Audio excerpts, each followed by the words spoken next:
from DocuSign, and I'll be your moderator today.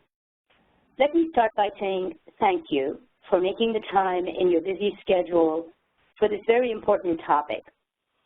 Contract management is changing, and there are some exciting new developments that we will discover and discuss in this hour. Our speakers today include Andrew Bartolini and Matthew York from Ardent Partners. We also have a special guest, Mariella Ettinger from Safeway, who will be joining us. Just a little bit about our speakers today.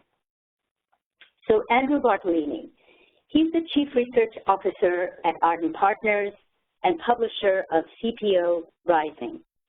He's a globally recognized expert in sourcing, procurement, supply management, and lately, increasingly, accounts payable as well.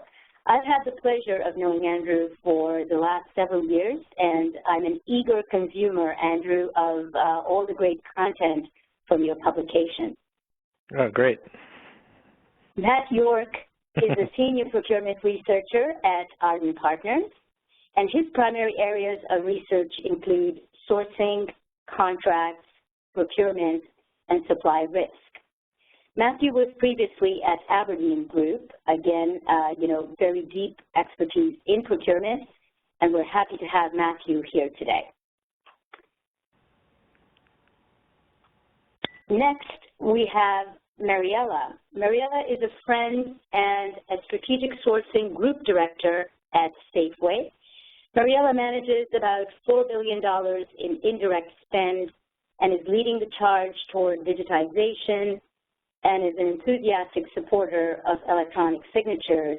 Mariella is going through an amazing journey at the moment at Safeway, and we'll get to that a little bit later in the webinar today. So thank you, Mariella, for being here. And finally, myself. I am the Global Head of Procurement at DocuSign. Previously, I've been in operations, supply chain, and procurement roles at several companies, including Cisco and Kaiser Permanente. So everyone on our panel today is very familiar with the challenges involved in contract management, and we're all excited to be tackling this topic today. So without further ado, I'm going to hand it over to Andrew and Matt, and they're going to walk us through the majority of the presentation, and we'll make sure that there's plenty of time for Q&A at the end of the presentation. Andrew, off to you. Great. Thank you, Anu. We are both very excited to be here, speaking for Matt.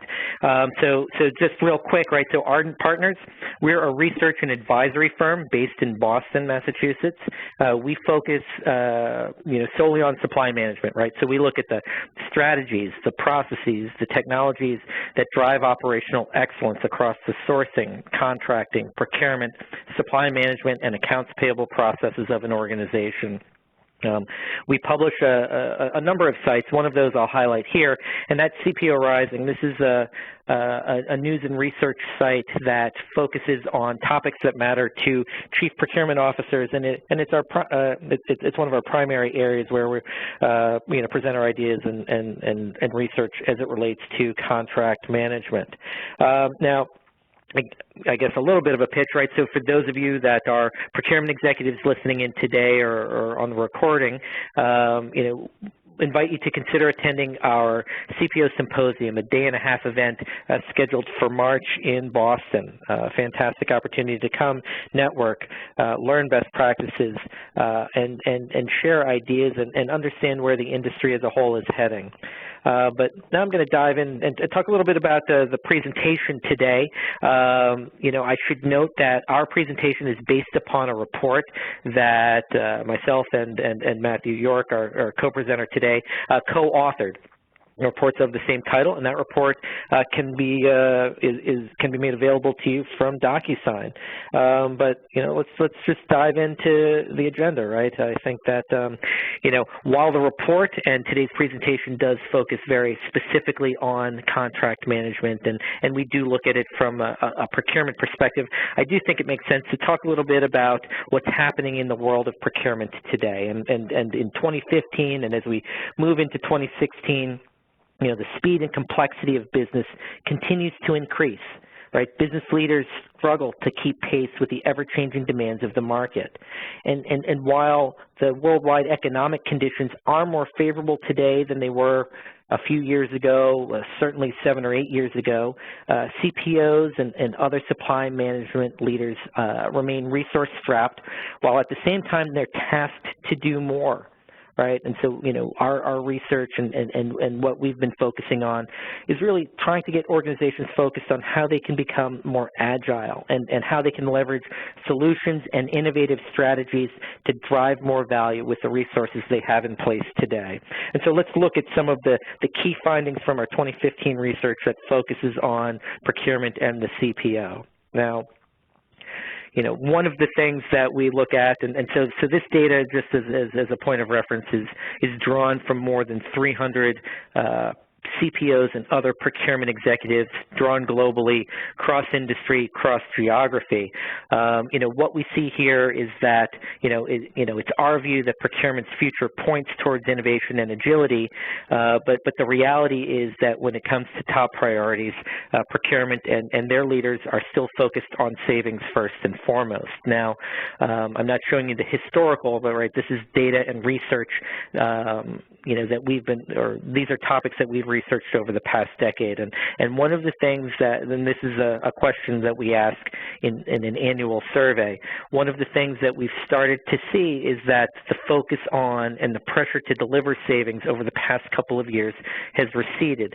And that's tied in some degree to the business cycle and where we are with that. That's tied in some degree to the amount of sourcing and savings that have been generated in the preceding 5 years, but it also is tied to an expanded view that the larger enterprise is taking of procurement today.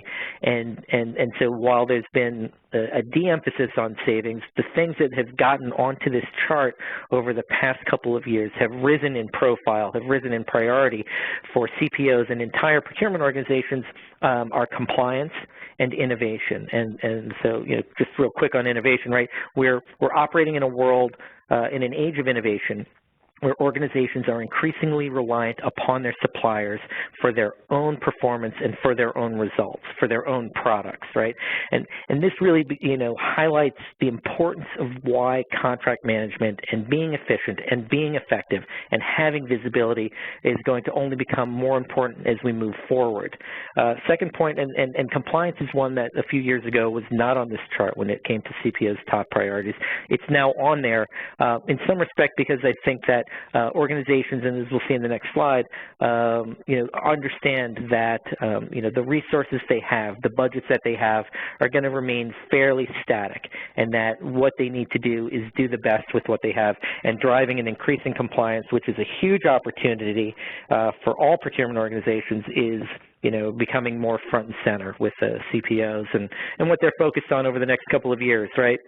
When we look at the challenges to achieving procurement objectives, right, it's the classic people, process, and technology. Finding the right mix of and right blend of your people, the processes, the technology, the talent associated with each. Finding that right mix is an iterative process, and it is challenging.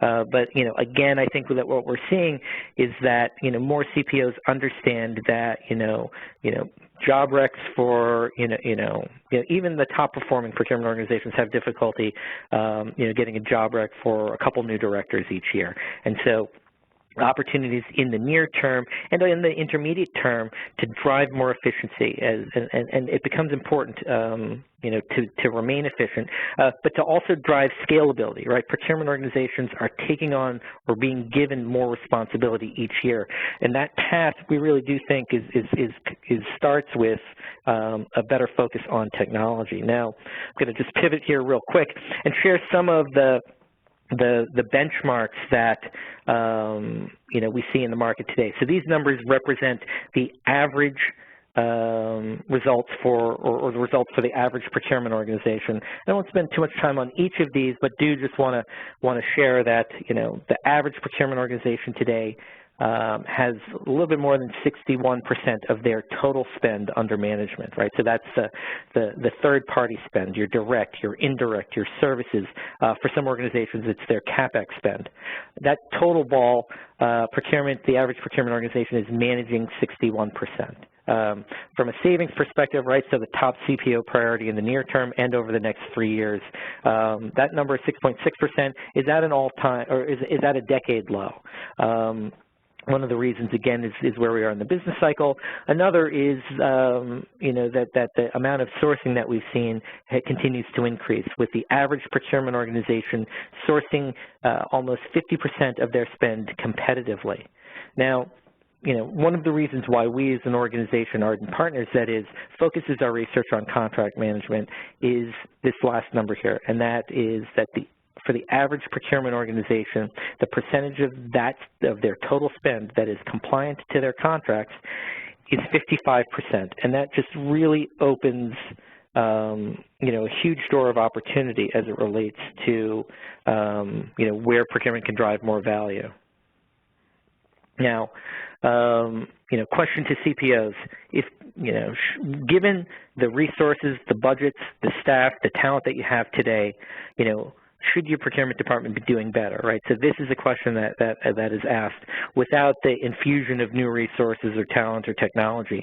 And it becomes really clear that there's just remains a huge opportunity for procurement departments to drive more value going forward, right? Over the past 15 years, we've seen a phenomenal transformation in this industry, but 9 out of 10 CPOs tell us that they're not optimized, that they're not maximizing the results that they could be generating. And one of the ways that we believe that they can maximize those results is through better contract management. And so I'm going to pass this over to Matt York, who's the report author and you know, a procurement analyst here at Ardent. So Matt, tell us a little bit about the race to better contract management. Thanks, Andrew. Happy to be here and happy to present on a topic that I've researched for years and I'm really passionate about. As our viewers know, procurement departments have long used contract management processes and systems to communicate business requirements, track spend against the contracts, and manage supplier relationships.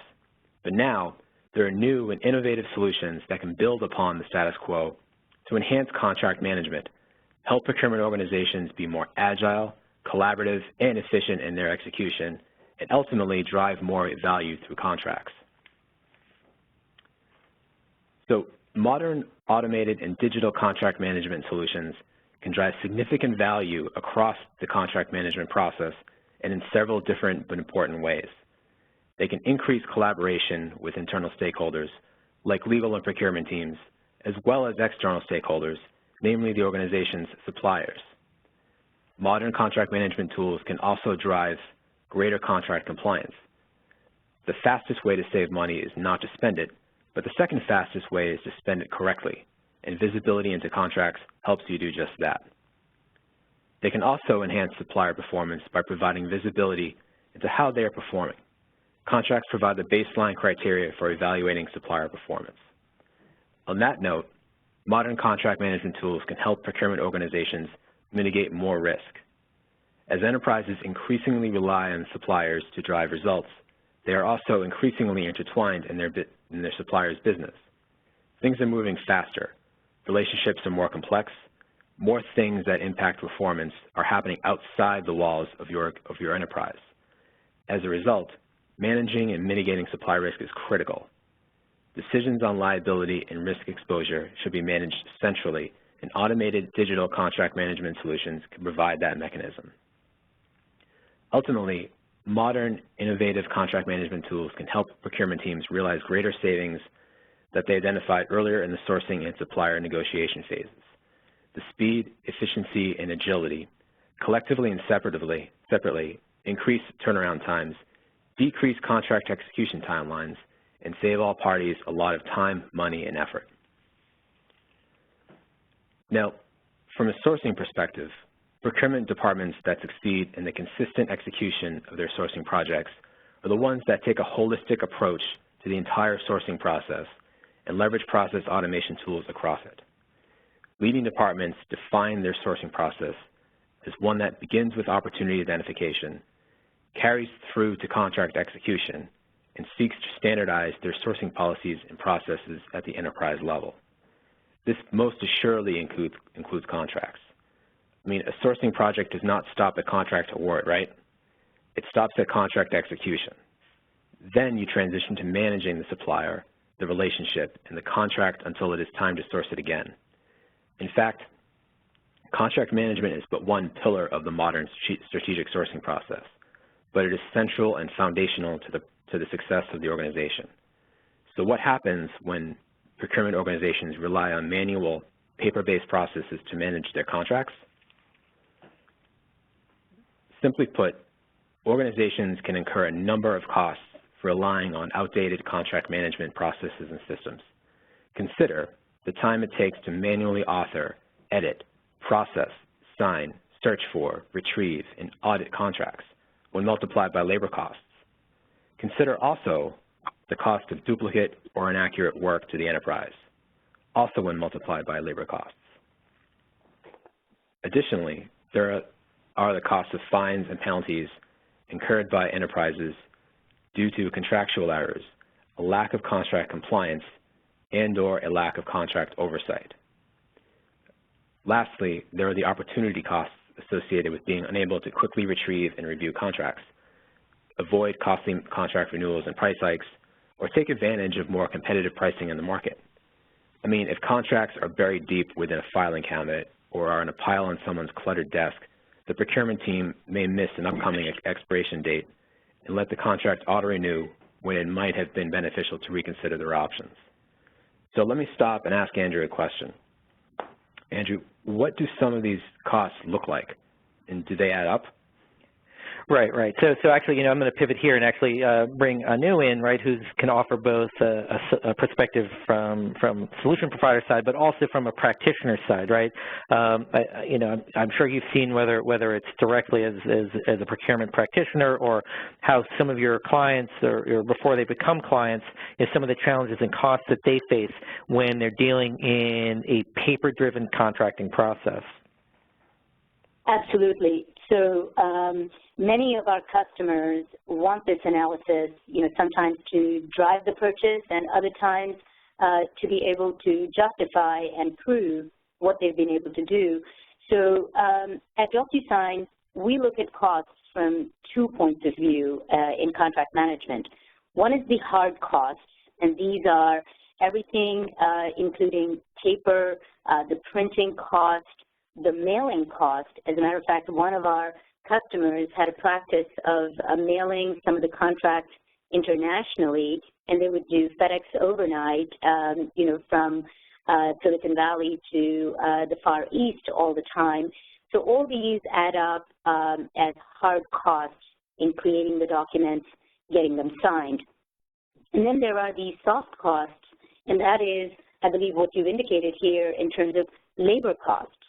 And when you talk about large organizations at scale, a lot of that labor can add up. So it is not unheard of to have a large procurement organization, say about 100 FTE, to have 1 or 2 people dedicated to creating these binders, putting the yellow stickies on them, and ferrying them around the organization to get the right approvals and signatures. And having seen as a practitioner, Andrew, what electronic signature can do, it is, it's night and day. It is, it's the same experience that people describe when they sign for their home using electronic signature, those 85 signatures that you need to have on your mortgage papers versus being able to do it electronically. It is exactly like that in the corporate world, the ease of it, the speed of it, and I think I'll share some other data with you, but costs are absolutely real. Right. They are absolutely real, right? And it's one of the reasons why we focused our research on that, right? I mean, I think everybody listening in today has the broad understanding that, if you automate your processes and utilize tools that drive visibility, that streamline and standardize the approach to whatever the business process is, it's contracts, it's sourcing, it's your sales process, that you're going to, that the likely dividend is an efficiency dividend. But we also, in our own research, wanted to drill down into other areas and other areas of opportunity for organizations that you know, as proof points to show that there's value in focusing on improving poor contract management, right? So in a 2014 study that focused in on contract management drawn from 250 enterprises, you know, what we found was, you know, that there is that additional cost for every dollar that's spent off contract, right? There's a hard and it's now a quantifiable cost. And that cost, for every dollar that's spent off contract, the average enterprise spends anywhere between 6 and 18%. And when you look at the average compliance rates for organizations being at 55%, there's a huge premium being paid for that cost of non-compliance, right? And, you know, it's something that it's one of the reasons why compliance has risen in as a top priority for CPOs as they start to look out at their organizations, right? It's the ability to go out and capture the value that was, you know, to capture and ensure that the value is realized from the hard work done in the sourcing process, which is what I'm going to show you right here on this slide, right? So, you know, what I'm showing you here is the gap between identified savings and implemented savings. So when a contract is awarded, there's an estimate that is given of what the savings is likely to be over that contract term.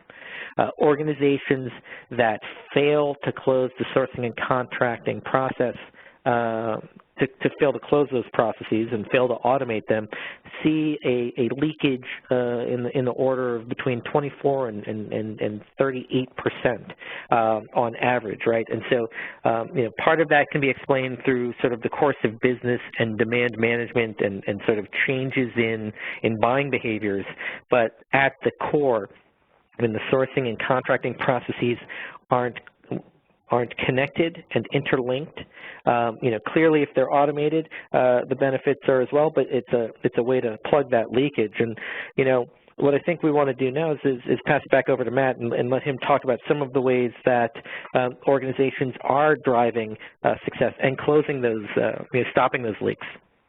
Matt? Thanks, Andrew.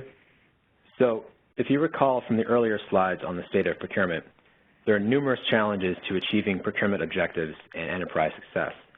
However, they can be overcome largely by being agile, having procurement leadership and staff that are highly responsive and adaptable to enterprise and supplier changes, collaborative in their internal and external relationships, and innovative in their approaches to process improvement. By being light on their feet, an agile staff can enhance processes and relationships without requiring massive overhaul or reset. It can also employ cloud-based, mobile, user-friendly platforms and solutions that do not require significant investment in infrastructure, service, or training. So what are the enablers of these strategies? Automated contract management capabilities and tools like contract authoring, electronic signatures, automated workflows, and mobile-first or mobile-ready applications. They embody the speed, efficiency, and agility that CPOs and business leaders need to overcome resource constraints and deliver more value through the contracting process. Collectively, we refer to these capabilities as digital transaction management, or DTM tools. Now, let's take a look at a few of these. DTM tools can revolutionize the way that enterprises and procurement teams conduct business and codify relationships. For starters, digital contract authoring tools simplify the process for all parties by removing paper from the equation and placing all documents in an online workspace. Here, multiple parties can create and edit contract templates, populate them with reusable clauses and language, and save and tailor them for future use. With version control features like check-in, check-out, last modified by updates, and redlining options, digital contract authoring tools can ensure that parties are not duplicating efforts or working with outdated versions, and that they are incorporating every party's feedback.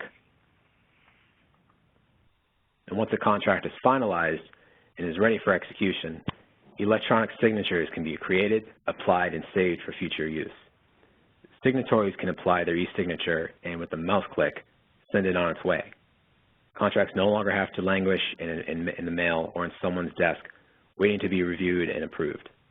electronic signatures can keep pace with the speed of business and drive B2B relationships to the next level. Yeah, so let me jump in here, right? So I think Matt just hit upon some of the same things that you did, Anu, when we're talking about the efficiency of getting contracts executed and how to leverage electronic signatures specifically, right? So we borrowed the DocuSign nomenclature here, digital transaction management, right? I mean, what we're talking about in the procurement context is how do you efficiently execute your procurement contracts, the supplier contracts. And so maybe I ask you to comment here on I guess the perspective and DocuSign's, I guess, general approach to the area. Absolutely. So Andrew, the sticky that you show here on the slide is very symbolic at DocuSign, because that is the sticky that the founder, our founder Tom Gonzer at DocuSign, started out to remove about 13 years ago. How can we get rid of the sticky and make it into an electronic signature? But that's only part of the story. I mean, electronic signature solutions, there are quite a few out there where they can take your signature and PDF it and put it on a document. But everything that goes on before executing the document, and that starts with a clean copy of the contract that you're about to sign. Who is going to approve this contract? Who's going to review it? And we know there can be quite a few stakeholders doing that. Who is going to sign it? Perhaps they need to add their name, their title, etc. All of that pre-work that is to be done before execution is as important in a full solution, and hence digital transaction management. It's not just electronic signature, it is that entire transaction that we manage for you. So likewise, let's say you've executed the contract. Now what are you going to do with it? Where is the repository? And I think we're all familiar with organizations where there are multiple pockets of repositories of contracts in the organization. So creating a fully secure way, a searchable database of all your contracts after they've been executed is also just as important. So it's that complete package which is secure, which is highly available, that we call digital transaction management. Does that address your question, Andrew? Yes, it does, absolutely. That's great. Great, thanks, Anu. Just getting back into the process, reviewers can forward the contract for further review via automated workflows and straight-through processes. Rules created during the contract authoring process designate the next reviewer, while the automated nature of the process emails the contract to that person or persons. Reviewers do not have to determine who is next in line or attach the contract to an email. They are automatically done. In fact, reviewers and approvers can access the cloud-based or virtual workspace from anywhere there is an internet connection. And that brings me to the final point here, which is mobile-first or mobile-ready applications. They can operate on a connected platform and by anyone with the proper credentials. These applications are purpose-built for mobile devices and really can allow parties to access contracts via the cloud and work with the documents when and where they need to. Now, principal signatories and reviewers traveling do not have to hold up the entire contract finalization and execution process. They can sign and execute from the road. So this increased efficiency and really improved turnaround time can be a significant value driver for procurement departments. So now I'm going to turn it back over to you, Anu. And my understanding is you're going to go over some use cases that demonstrate how DTM users consistently see high reductions in turnaround time.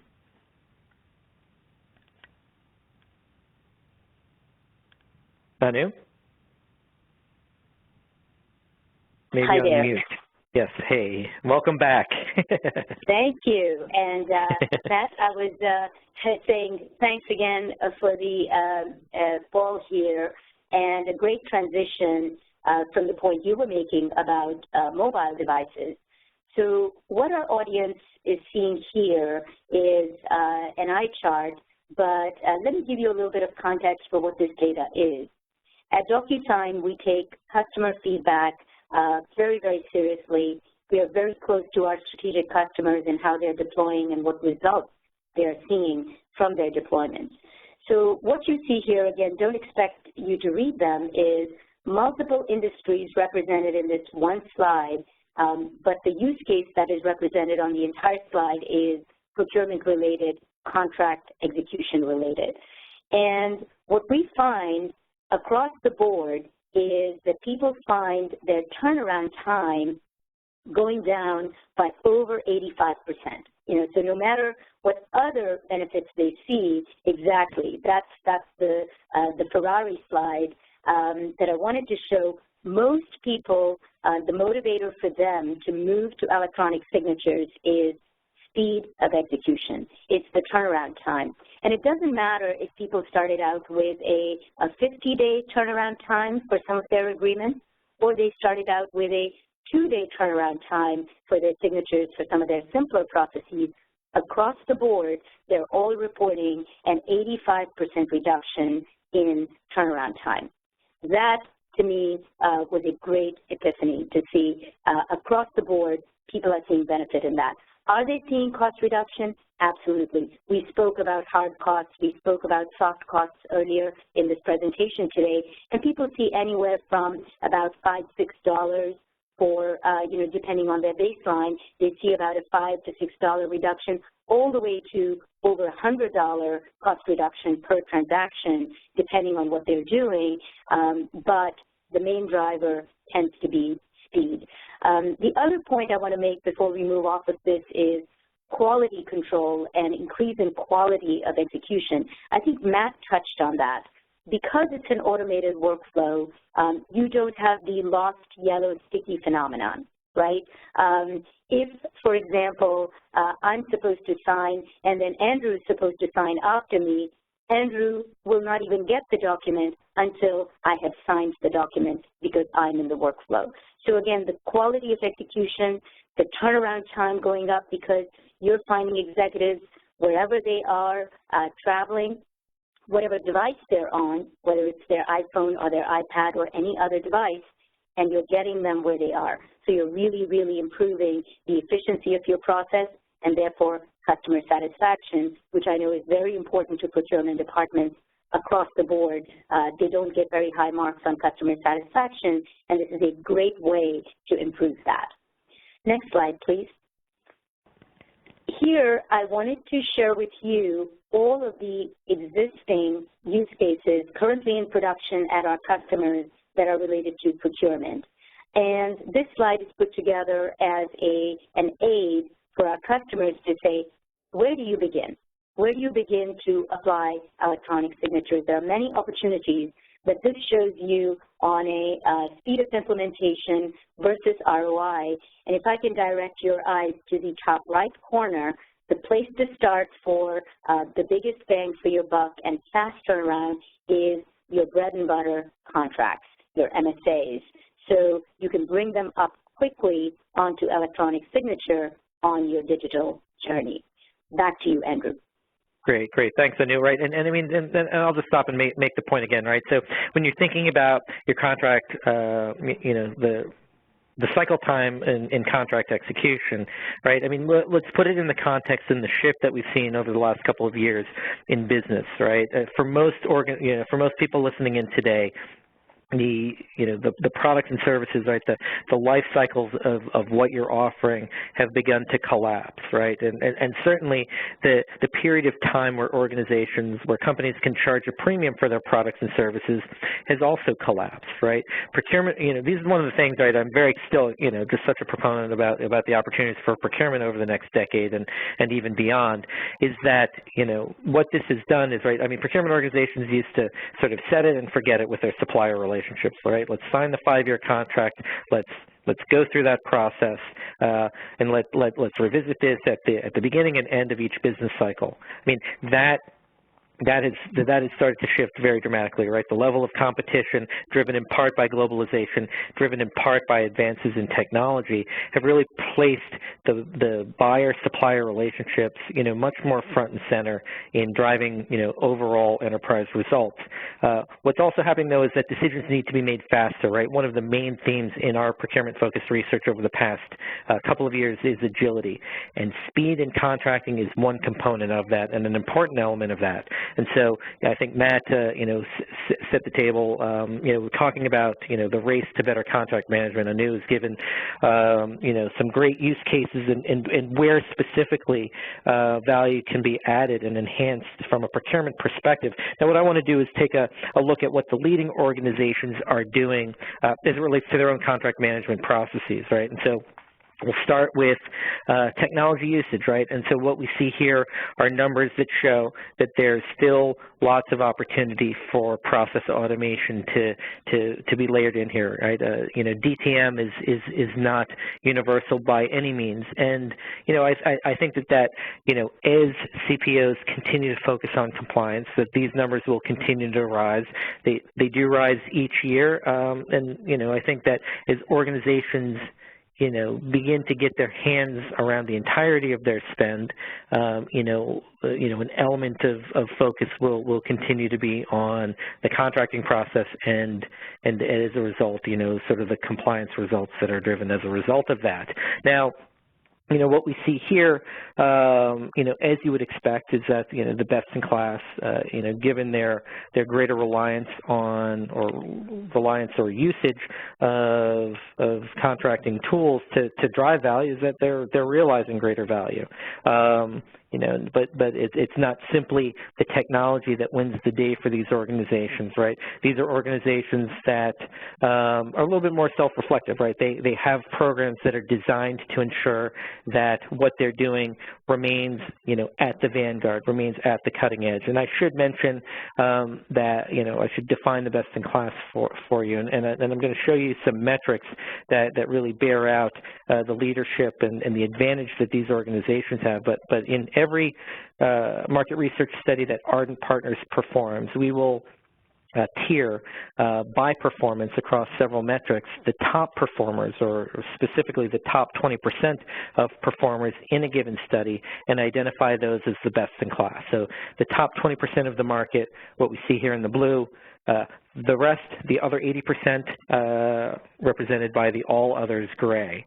Now, as we look at some of the other capabilities, right, we see, some bigger gaps here than we have on the preceding slides, and still, even the best in class, right, if you have half of the best in class doing something, there's opportunities for even those groups to improve, right? But, the one I always like to focus in on is the tight linkage between sourcing and contracting, and the value, the quantified value, right? So this is an area that I've done market research on for going on 12 years. I've worked in this industry for 17 years.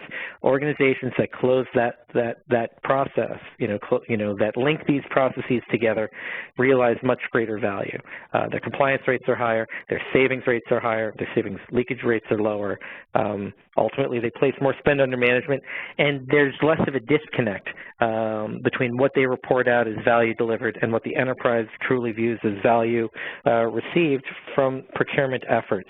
I mentioned metrics and, what we see here, right? So, when we look at, what are the drivers of best-in-class performance, and what are the things we look at when we evaluate that performance, right? One of the things, very specifically that we focus in on is spend under management, right? So what level, and I defined spend under management in a previous slide, but, this metric we think remains a very important metric for procurement organizations to focus in on. And the good news is that most organizations now have this metric as one that they track and that they know and that they understand, even if their visibility into it is occasionally muted or imperfect.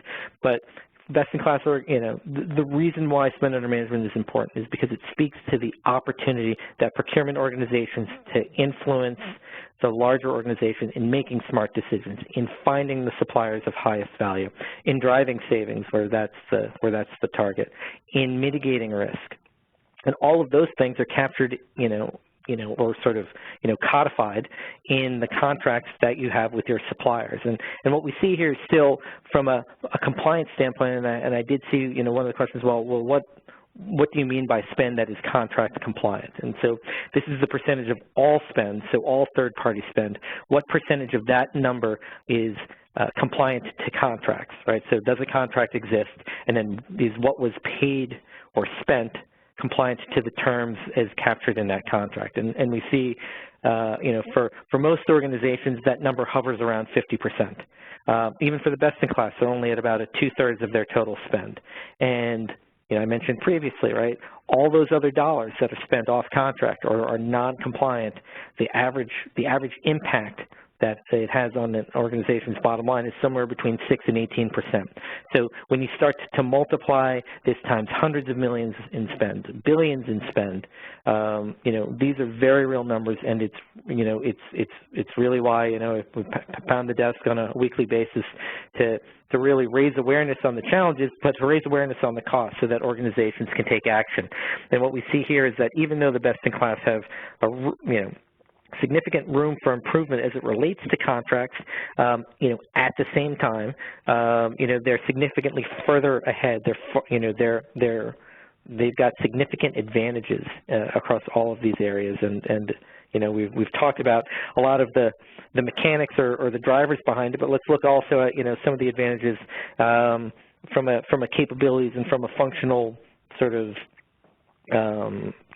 execution of their contract processes. And so, what we see is that best-in-class procurement departments that have adopted automated contract management solutions report to us a better ability to collaborate with internal stakeholders, like your legal department. Automated workflows, electronic signatures, and straight-through processes can significantly increase stakeholder participation. They can break down the traditional roadblocks of authoring, creating, reviewing, editing, finalizing, and executing contracts. Right? Likewise, these same best-in-class groups report higher levels of connectivity and stronger collaboration with suppliers, due in part to these same contract workflows and processes. Right? It can be frustrating for both parties to endure a lengthy negotiation, right? I mean, we haven't even really brought the supplier perspective into the discussion as late, right? But to have invested significant time into crafting an RFP response and going through, the next stages of that negotiation, and then being brought in and getting to the point where you've gotten agreement on, these very significant documents and all of the terms and conditions, things that move well beyond price, and then to have that just languish, unexecuted, and, just waiting without visibility, without response, without knowledge that all of this work that's been invested will be realized, creates tension in a relationship, right? So think about your strategic suppliers. Is that the foot you want to get started on? The best-in-class don't think so, and they've put in place tools and processes to avoid that. Right? I mean, we can't speak enough about standardization. When you're standardized, when you have processes that are well-defined, things move through the process in a much more streamlined way. That's cost savings at the for budgets in your general counsel's department, in your contracting team's department, in the procurement department as well, right? But standardization, people know how to pull in the right terms and conditions. It allows organizations to mitigate risks and to take on risks, but to do so in a way that is acceptable to the larger organization and not done in an ad hoc way. Best-in-class advantages as it relates to visibility, right? So visibility, really in so many ways is the foundation for best-in-class performance across the procurement operation. It's visibility into spend. It's visibility into your supply base. It's visibility into your contracts so that you can understand, what level of compliance you're seeing today. It's so you can understand, it's visibility into contracts so you can understand how well suppliers are performing based upon the criteria that you set forth and that you captured in the agreed upon and executed contract. Now, I'm going to do a few recommendations here, right? I think that CPOs and their procurement teams have a hard enough job adapting to market conditions and staying at pace with the modern business environment, and that's regardless of staff levels, that's regardless of budgets, it's regardless of the expectations that have been placed upon them to continue to increase performance with the same resources effectively. Now, to optimize their current staff and technology infrastructure without significant investment or training, CPOs and procurement teams can adopt automated and digital contract management solutions like the ones we've been talking about today that can enable their staff to become significantly more agile, significantly more collaborative, and significantly more innovative throughout the contract lifecycle. right? I mean, when you take that in whole, this can save them time, money, it avoids opportunity costs and errors and compliance issues, and it can drive greater savings and value and ultimately position the enterprise to gain or maintain its competitive advantage. So let's look at a few recommendations we have for organizations that are looking to improve in this area, right? And I say it all the time, right? But it's, linking your sourcing and contracting processes, right?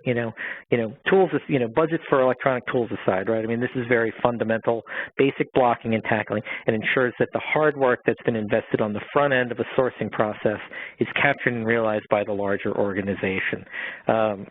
We set forth to you today a broader discussion about the innovation and the different tools and capabilities and solutions that are available in the contract management marketplace. And I would recommend that for those of you that have not investigated this market over the past couple of years, that there are some new and innovative solutions that are out there, and that you should begin to track and investigate them. And I think that I think we've certainly in our research over the years captured enough sort of hard cost quantifiable research that shows the value that organizations gain from having a focus on contract management and from automating these processes. I think we've talked about, most of the presentation talking about bullet number 3, but I think that the fourth point here is one that also I think that we're I'd like to just take a second on, and that's organizations, I think that where we are from a business standpoint today at the tail end of 2015 and as we look out into 2016 is that the traditional sort of command and control approach that procurement organizations take, can only get you so far, right? I think that we're operating in a different landscape today, and that procurement organizations need to be much more collaborative in nature. They need to be much more engaged earlier in the process, earlier in the sourcing process specifically, and that they've got to rethink sort of the role that procurement plays, right? Certainly compliance is an important part of things, but it's getting the right engagement with the organization at the right time, utilizing tools to communicate that contracts exist and what is expected of the buyers and of the budget holders and of the larger organization. So we're gonna stay around for some Q&A, but what I'd like to do right now is pass it back to Anu and her guest. So Anu. Great, thank you, Andrew.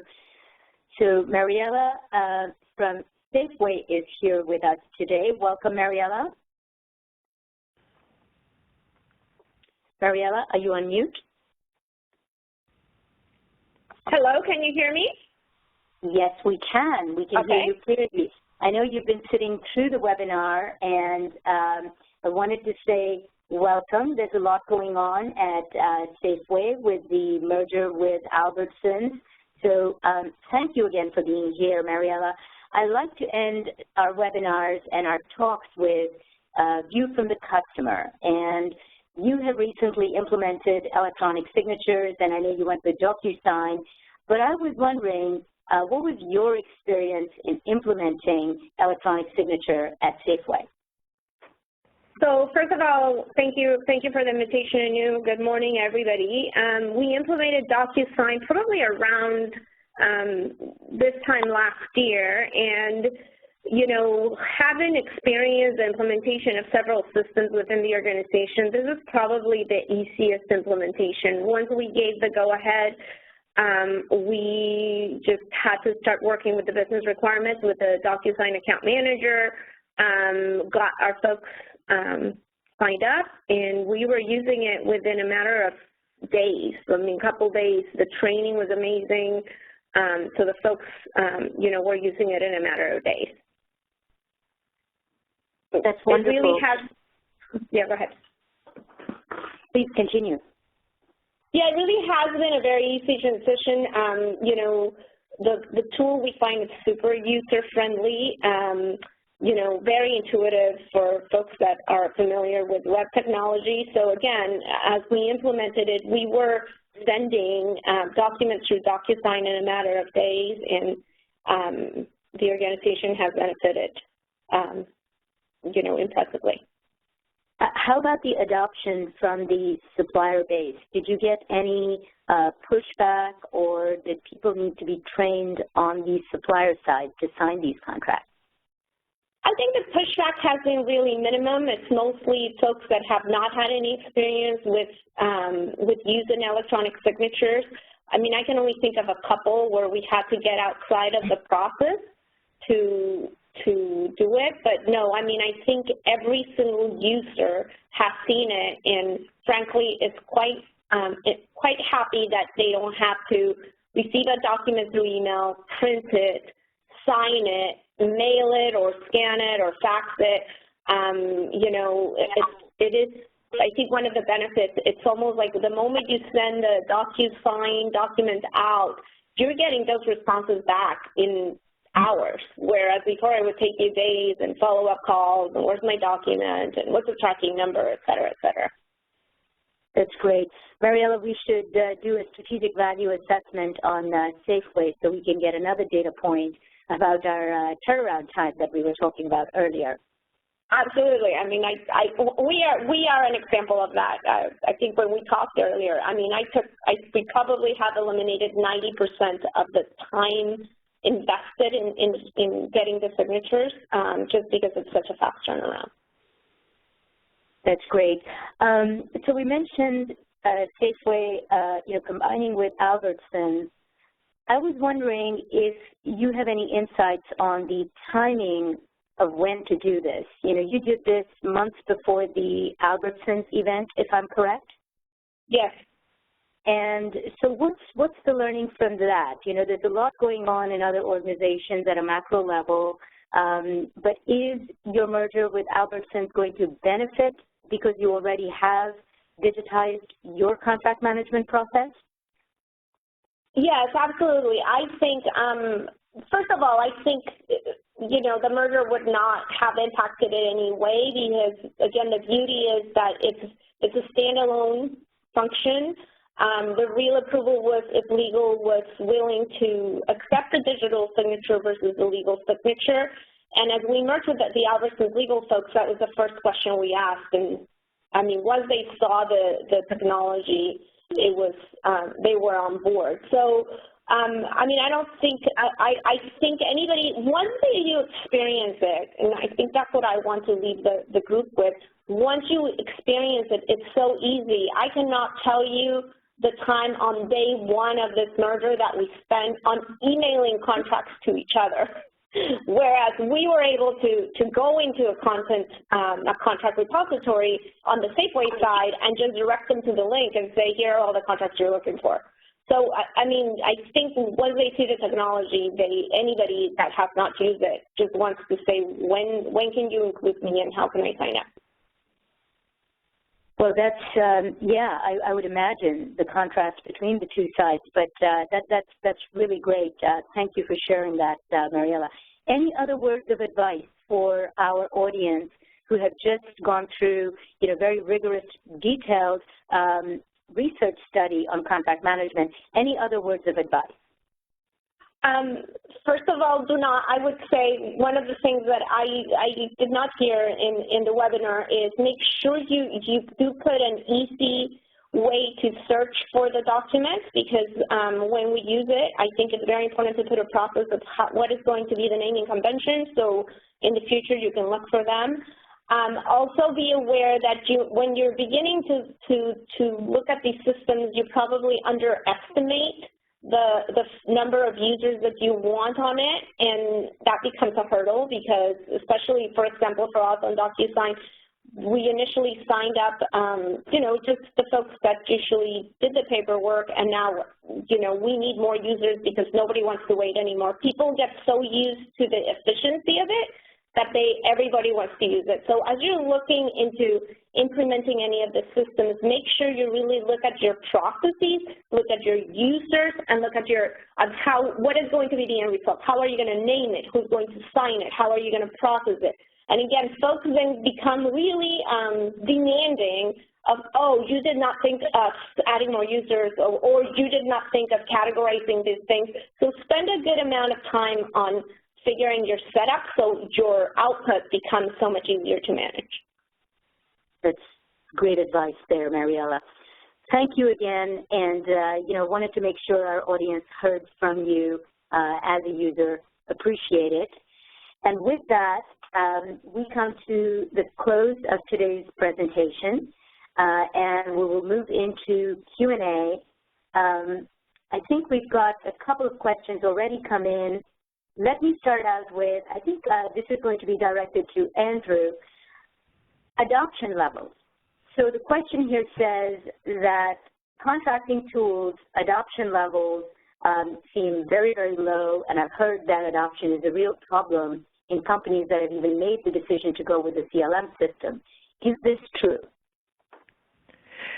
So our adoption rate's low. I mean, in the context of, supply management solutions in general, I mean, they're in the mix there with the average other applications, right? Even those that are maybe a little bit more front and center from a transactional standpoint, like e-procurement, or from an engagement standpoint, like e-sourcing. So my answer is yes, they're low, but all the other solutions also are low, and that organizations have challenges, gaining budgets, and I think that, I think the first wave, or when you look at the driver of the procurement industry's broad transformation, which began in the late 90s, right? It really was a technology-enabled transformation. So back to, and that the leading organizations are utilizing technology tools at a much higher percentage and to much greater degree within the organization. So I think that there's certainly areas and room for improvement when it comes to contract management solutions across the board. I think that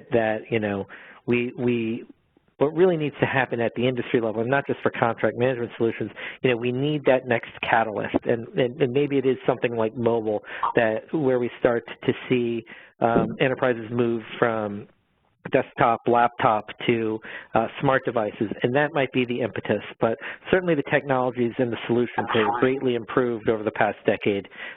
They are deployed, faster. Cloud has been a driver of that. But certainly, I think, from the contracting process in particular, organizations that, best-in-class organizations tend to think more holistically about the entirety of their operations, and the standardization of their processes and the automation of their processes have been proven to be, real value drivers. So, huge rooms of improvement across the board, and in the contracts area specifically. That's great, Andrew. And also, from what Mariella was saying, actually, if you can provide a user-friendly tool, then the adoption goes in the other direction, and she was wanting people to plan for more usage, than initially thought. But I think your comments are spot on with the user experience improving, and I think with the impetus of mobility tools, we will see an increase there. Susan, do we have any questions come in through the webinar chat Q&A? Hi, Anu. So there's one other question. In general, adoption levels for contract authoring tools seem low. Do you think we'll see greater adoption in the near or long term? That sounds like the same type of question. I mean, again, I would say, when we look at adoption of these tools, I mean, there's two levels, right? So we're tracking the adoption at the enterprise level and market penetrations, and again, we expect these numbers to increase, right? We don't expect 30% of the market overnight to adopt these tools, but again, to sort of reiterate the point, right, the solutions over the past couple of years have become more usable. They're more easily deployed. They become more affordable too, right? There's been a price compression that we've also seen. So that, again, one of the recommendations I had was for organizations that haven't looked at the contract management technology market over the past couple of years, it's worth looking again and investigating, because there has been more innovation. I mean, we're seeing more innovation up and down or across the source settle process. So hopefully that answers that similar question. Indeed. And Andrew, here's another one. There are so many CLM systems out there. Which one do you recommend?